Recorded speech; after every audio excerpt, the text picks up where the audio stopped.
민수기 10장. 주님께서 모세에게 말씀하셨다. 너는 은나팔 2개를 만들되 은을 두드려서 만들어라. 그것들은 내가 회중을 불러 모을 때와 진을 출발시킬 때에 필요한 것들이다. 2개를 한꺼번에 길게 불면 모든 회중이 회막 어귀에 모여 너에게로 나올 것이다. 그러나 하나만 길게 불면 지휘관들 곧 이스라엘의 천부장들만이 너에게로 나올 것이다. 그러나 나팔을 짧게 급히 불면 동쪽에 진을 친 부대들이 진을 뜬다. 2번째로 짧게 불면 남쪽에 진을 친 부대들이 진을 뜬다. 진을 뜰 때에는 나팔을 이렇게 짧게 불어라. 총회를 소집할 때에는 나팔을 길게 불어야 한다. 짧게 불어서는 안 된다. 나팔은 아론의 혈통을 이어받은 제사장들만이 불 수 있다. 이것은 너희가 대대로 길이 지킬 율례이다. 너희의 땅에서 너희를 공격해온 침략자들에 대항하여 전쟁에 나설 때에는 나팔을 짧게 급히 불어라. 그러면 주 너희의 하나님이 너희를 기억하고 너희 원수들에게서 너희를 구해줄 것이다. 너희들이 즐기는 경축일과 너희들이 정기적으로 모이는 날과 매달 초하루에는 너희가 번제물과 화목제물을 바치며 나팔을 불어라. 그러면 너희 주 하나님이 너희를 기억할 것이다. 내가 주 너희의 하나님이다. 제2년 둘째 달 그달 20일에 증거궤가 보관된 그 성막에서 비로소 구름이 걷혔다. 이스라엘 자손은 시내 광야를 떠나서 구름이 바란 광야에 머물 때까지 여러 곳을 거쳐 행군을 계속하였다. 이것은 주님께서 모세를 시켜 지시하신 명령을 따라서 한 첫 번째 행군이었다. 맨 앞에는 유다 자손이 진의 부대기를 앞세우고 부대별로 정렬하여 출발하였다. 유다 부대는 암미나답의 아들 나손이 이끌었고 뒤이어 따라 나선 이사갈 자손 지파 부대는 수알의 아들 느다넬이 이끌었고 그 다음에 나선 수불론 자손 지파 부대는 헬론의 아들 엘리압이 이끌었다. 뒤따라 성막 운반을 맡은 게르손 자손과 무라리 자손이 성막을 걷어가지고 출발하였다. 다음으로는 루우벤 자손이 진의 부대기를 앞세우고 부대별로 정렬하여 출발하였다. 루우벤 부대는 스데울의 아들 엘리술이 이끌었고 뒤이어 따라 나선 시므온 자손 지파 부대는 수리사떼의 아들 술루미엘이 이끌었고 그 다음에 나선 갓 자손 지파 부대는 루우엘의 아들 엘리아삽이 이끌었다. 뒤따라 고핫 자손들이 성막 기구들을 메고 출발하였다. 게르손 자손과 무라리 자손은 고핫 자손들이 도착하기 전에 성막을 세워야만 했다. 그 다음으로는 에브라임 자손이 진의 부대기를 앞세우고 부대별로 정렬하여 출발하였다. 에브라임 부대는 암미옷의 아들 엘리사마가 이끌었고 뒤이어 따라 나선 므낫세 자손 지파 부대는 부다술의 아들 가말리엘이 이끌었고 그 다음에 나선 베냐민 자손 지파 부대는 기드오니의 아들 아비단이 이끌었다. 맨 마지막으로는 단 자손이 진의 부대기를 앞세우고 앞선 모든 부대의 후방 경계를 맡은 부대들이 부대별로 정렬하여 출발하였다. 단 부대는 암미사떼의 아들 아히에셀이 이끌었고 뒤이어 따라 나선 아셀 자손 지파 부대는 오그란의 아들 바기엘이 이끌었고 그 다음에 나선 납달리 자손 지파 부대는 에날의 아들 아히라가 이끌었다. 이것은 이스라엘 자손이 부대별로 정렬하여 행군할 때의 행군 순서이다. 모세가 미디안 사람 루우엘의 아들 호밥에게 청하였다. 그는 모세의 장인이었다. 우리는 이제 주님께서 우리에게 주시겠다고 약속하신 곳으로 떠납니다. 장인께서도 우리와 같이 길을 떠나주시기 바랍니다. 주님께서 이스라엘에게 잘해주시겠다고 약속하셨으니 우리가 장인어른을 잘 대접해드리겠습니다. 호밥이 모세에게 말하였다. 나는 가지 못하네. 나는 내 고향 내 친척에게로 가야 하네. 모세가 다시 간청하였다. 제발 우리만 버려두지 마십시오. 우리가 광야 어디에 진을 쳐야 할지 장인어른만큼 아는 사람이 없습니다. 그러니 장인께서는 우리의 길 안내자가 되어주셔야 합니다. 우리와 함께 가시기만 한다면 주님께서 우리에게 주시는 좋은 것은 무엇이든지 장인어른께 나누어 드리겠습니다. 그들은 주님의 산을 떠나 사흘길을 갔다. 주님의 언약궤를 앞세우고 사흘길을 가면서 쉴 곳을 찾았다.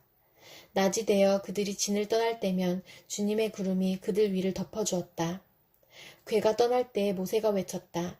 주님 일어나십시오. 주님의 원수들을 흩으십시오. 주님을 미워하는 자들을 주님 앞에서 쫓으십시오. 궤가 쉴 때에도 모세가 외쳤다. 주님 수천만 이스라엘 사람에게로 돌아오십시오. 시편 46편. 하나님은 우리의 피난처이시며 우리의 힘이시며 어려운 고비마다 우리 곁에 계시는 구원자이시니 땅이 흔들리고 산이 무너져 바닷속으로 빠져들어도 우리는 두려워하지 않는다. 물이 소리를 내면서 거품을 내뿜고 산들이 노하여서 뒤흔들려도 우리는 두려워하지 않는다. 오 강이여, 그대의 줄기들이 하나님의 성을 즐겁게 하며 가장 높으신 분의 거룩한 처소를 즐겁게 하는구나. 하나님이 그 성 안에 계시니 그 성이 흔들리지 않는다. 동틀녘에 하나님이 도와주신다. 민족들이 으르렁거리고 왕국들이 흔들리는데 주님이 한번 호령하시면 땅이 녹는다. 만군의 주님이 우리와 함께 계신다. 야곱의 하나님이 우리의 피난처시다. 땅을 황무지로 만드신 주님의 놀라운 능력을 와서 보아라. 땅끝까지 전쟁을 그치게 하시고 활을 부러뜨리고 창을 꺾고 방패를 불사르신다. 너희는 잠깐 손을 멈추고 내가 하나님인 줄 알아라. 내가 문 나라로부터 높임을 받는다. 내가 이 땅에서 높임을 받는다. 만군의 주님이 우리와 함께 계신다. 야곱의 하나님이 우리의 피난처시다. 시편 47편. 만백성아, 손뼉을 쳐라. 하나님께 기쁨의 함성을 외쳐라. 주님은 두려워할 지존자이시며 온 땅을 다스리는 크고도 큰 왕이시다. 주님은 만백성을 우리에게 복종케 하시고 문 나라를 우리 발 아래 무릎 꿇게 하신다. 주님은 우리에게 땅을 선택해 주셨다. 이 땅은 주님께서 사랑하시는 야곱의 자랑거리였다. 환호소리 크게 울려 퍼진다. 하나님이 보좌에 오르신다. 나팔소리 크게 울려 퍼진다. 주님이 보좌에 오르신다. 시로 하나님을 찬양하여라. 시로 찬양하여라. 시로 우리의 왕을 찬양하여라. 시로 찬양하여라. 하나님은 온 땅의 왕이시니 정성을 다하여 찬양하여라. 하나님은 문 나라를 다스리는 왕이시다. 하나님이 그의 거룩한 보좌에 앉으셨다. 온 백성의 통치자들이 아브라함의 하나님의 백성이 되어 다 함께 모였다. 열강의 군왕들은 모두 주님께 속하였다. 하나님은 지존하시다. 시편 48편. 주님은 위대하시니 우리 하나님의 성에서 그의 거룩한 산에서 그지없이 찬양을 받으실 분이시다. 우뚝 솟은 아름다운 봉우리, 온누리의 기쁨이로구나. 자폰산의 봉우리 같은 시온산은 위대한 왕의 도성. 하나님은 그 성의 여러 요새에서 자신이 피난처이심을 스스로 알리셨다. 보아라, 이방 왕들이 함께 모여 맹렬히 쳐들어왔다가 시온산을 보자마자 넋을 잃고 혼비백산하여 도망쳤다. 거기에서 그들이 큰 두려움에 사로잡혔으니 고통당하는 그들의 모습이 해산하는 여인과 같고 동풍에 파산되는 다시스의 배와도 같았다. 우리가 들은 바 그대로 우리는 만군의 주님께서 계신 성, 우리 하나님의 성에서 보았다. 하나님께서 이 성을 영원히 견고하게 하신다. 하나님, 하나님의 성전 안에서 우리가 하나님의 한결같은 사랑을 되새겨 보았습니다. 하나님, 주님의 명성에 어울리게 주님을 찬양하는 소리도 땅끝까지 퍼졌습니다. 하나님의 오른손에는 구원의 선물이 가득 차 있습니다. 주님, 주님의 구원의 능력으로 시온산이 즐거워하고 유다의 딸들이 기뻐서 외칩니다. 너희는 시온성을 돌면서 그 성을 둘러보고 그 망대를 세어보아라. 너희는 그 성벽을 자세히 보고 그 궁궐을 찾아가 살펴보고 그 영광을 전해주어라. 하나님께서 영원토록 우리의 하나님이시니 영원토록 우리를 인도하여 주신다 하여라. 아가 8장.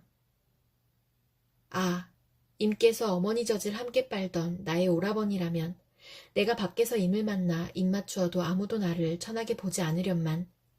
우리 어머니 집으로 그대를 이끌어들이고 내가 태어난 어머니의 방으로 데리고 가서 향기로운 술, 나의 석류즙을 드리련만. 임께서 왼팔로는 나의 머리를 고이시고 오른팔로는 나를 안아주시네. 예루살렘의 아가씨들아, 우리가 마음껏 사랑하기까지는 제발 흔들지도 말고 깨우지도 말아다오. 사랑하는 이에게 몸을 기대고 벌판에서 이리로 오는 저 여인은 누구인가? 사과나무 아래에서 잠든 임을 내가 깨워드렸지요. 임의 어머니가 거기에서 임을 낳았고 임을 낳느라고 거기에서 상고를 겪으셨다오. 도장 새기듯 임의 마음에 나를 새기세요. 도장 새기듯 임의 팔에 나를 새기세요. 사랑은 죽음처럼 강한 것. 사랑의 시샘은 저승처럼 잔혹한 것. 사랑은 타오르는 불길, 아무도 못 끄는 거센 불길입니다. 바닷물도 그 사랑의 불길 끄지 못하고 강물도 그 불길 잡지 못합니다. 남자가 자기 집재산을 다 바친다고 사랑을 얻을 수 있을까요? 오히려 웃음거리만 되고 말겠지요. 우리 누이가 아직 어려서 가슴이 없는데 청혼이라도 받는 날이 되면 누이에게 우리가 무엇을 해야 하나? 누이가 우아한 성벽이라면 우리가 은으로 망대를 세워주고 누이가 아름다운 성문이라면 우리가 송백 널빤지로 입혀주마. 나는 성벽이요. 나의 가슴은 망대 같습니다. 그래서 그가 날 그토록 좋아합니다. 솔로몬은 바알 하몬에 포도밭이 있습니다. 그는 그 포도원을 소작인에게 주었지요. 사람마다 도조를 은 1000세겔씩 바치게 하였습니다. 나에게도 내가 받은 포도밭이 있습니다. 솔로몬 임금님, 1000세겔은 임금님의 것이고 200세겔은 그 밭을 가꾼 이들의 것입니다. 동산 안에서 사는 그대, 동무들이 귀를 기울이니 그대의 목소리를 들려주오. 임이여, 노루처럼 빨리 오세요. 향내 그윽한 이 산의 어린 사슴처럼 빨리 오세요. 히브리서 8장. 지금 말한 것들의 요점은 이러합니다. 곧 우리에게는 이와 같은 대제사장이 한 분 계시다는 것입니다. 그는 하늘에서 지엄하신 분의 보좌 오른쪽에 앉으셨습니다. 그는 성수와 참 장막에서 섬기시는 분입니다. 이 장막은 주님께서 세우신 것이요 사람이 세운 것이 아닙니다. 모든 대제사장은 예물과 제사를 드리는 일을 맡게 하려고 세우신 사람입니다. 그러므로 이 대제사장도 무엇인가 드릴 것을 가지고 있어야 합니다. 그런데 그가 땅에 계신다고 하면 제사장이 되지는 못하실 것입니다. 땅에서는 율법을 따라 이미 예물을 드리는 사람들이 있기 때문입니다. 그러나 그들은 하늘에 있는 것들의 모형과 그림자에 지나지 않는 땅에 있는 성전에서 섬깁니다. 모세가 장막을 세우려고 할 때에 너는 명심하여 내가 산에서 내게 보여준 그 모형을 따라 모든 것을 만들어라 하고 말씀하신 하나님의 지시를 받은 것입니다. 그러나 이제 그리스도께서는 더욱 훌륭한 직무를 맡으셨습니다. 그가 더 좋은 약속을 바탕으로 하여 세운 더 좋은 언약의 중재자이시기 때문입니다. 그 첫 번째 언약에 결함이 없었더라면 두 번째 언약이 생길 여지가 없었을 것입니다. 그런데 하나님께서는 자기 백성을 나무라시면서 이렇게 말씀하셨습니다. 주님께서 말씀하신다. 보아라, 날이 이를 것이다. 그때에 내가 이스라엘 집과 유다 집과 더불어 새 언약을 맺을 것이다. 또 주님께서 말씀하신다. 이 새 언약은 내가 그들의 조상들의 손을 잡고 이집트 땅에서 인도하여 내던 날에 그 조상들과 맺은 언약과 같은 것이 아니다. 그들은 내 언약을 지키지 않았으므로 나도 그들을 돌보지 않았다. 또 주님께서 말씀하신다. 그날 뒤에 내가 이스라엘 집과 맺을 언약은 이것이니 나는 내 율법을 그들의 생각에 넣어주고 그들의 마음에다가 새겨주겠다. 그리하여 나는 그들의 하나님이 되고 그들은 내 백성이 될 것이다. 그리고 그들은 각각 자기 이웃과 자기 동족을 가르치려고 주님을 알라고 말하는 일이 없을 것이니 작은 사람으로부터 큰 사람에 이르기까지 모두 나를 알 것이기 때문이다. 내가 그들의 불의함을 긍휼히 여기겠고 더 이상 그들의 죄를 기억하지 않겠다.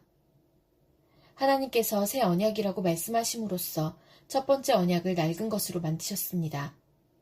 낡고 오래된 것은 곧 사라집니다.